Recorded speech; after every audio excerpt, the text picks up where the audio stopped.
Be ready. Start.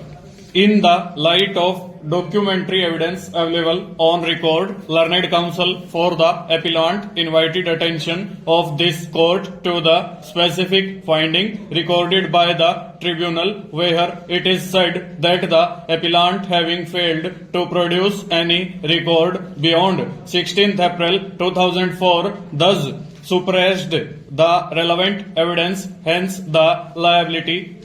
It was argued that the tribunal, by making such an observation, clearly fell into an error once the relevant record of vehicle movement register was made available up to 31/5/2004. The submission put forth was carefully analyzed in the light of material placed on record. It is seen that photocopy of the agreement between the appellant and the owner, that is respondent number 2, placed on record indicates that the offending vehicle had come in the operation of appellant under an agreement. Insofar as the operation of vehicle as on 21/4/2004 is concerned, there is no specific denial in the written statement by making a mention to the agreement and date of its validity. If any agreement between the appellant and owner of the offending vehicle had overrun its validity period as on the date of accident, there was no reason as to why such a fact would not find mention in para 24 of the written statement. The denial of liability in paragraphs 37 and 38 also does not make a mention of the agreement which existed between appellant and owner of the vehicle. This clearly goes to indicate that the appellant had not set up a case on the strength of agreement of which a photocopy was filed and the invalidity whereof ought to have been proved on the strength of evidence. The agreement placed on record, however, gives a sufficient indication for this court to draw an adverse inference due to the reason that the agreement does not bear date of its commencement in the opening para. It is further gathered that the addition of period of validity in the relevant paragraph is handwritten, whereas rest of the paragraphs drawing the agreement valid for a period of 11 months extendable for a further period of 3 months would make the sense complete.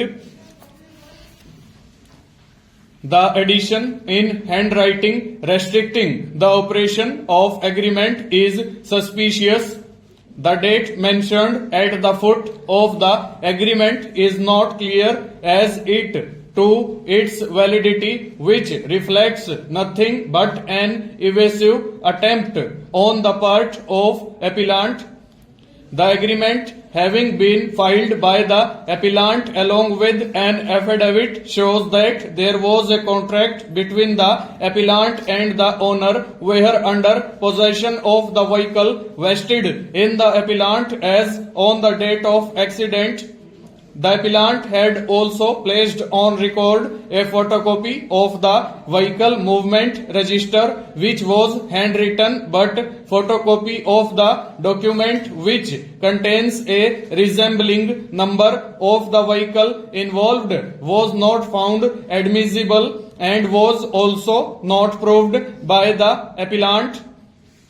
Objection as regards the possession of the vehicle under a contract in the facts and circumstances of the case cannot be disbelieved even if the finding recorded by the tribunal is found to be erroneous. This court, while exercising the appellate jurisdiction under section 173 of the Motor Vehicles Act, is competent to record a finding of fact having regard to the material available on record once possession of the offending vehicle is found to be vested in the appellant on the date of accident and the view taken is supported by the apex court decision rendered in the case of Uttar Pradesh State Road Transport Corporation versus Suman and others bracket 2010 at 8 SCC 238. The question that crops up is as to the extent of liability that can be fixed upon the appellant. From the perusal of agreement, it is further evident that the appellant has secured liability on his part by incorporating an indemnity clause in respect of the negligent act of the driver plying the vehicle. Thus, it is open to the appellant to claim from the owner any loss that would arise out of negligent acts of the driver. Full stop. Over.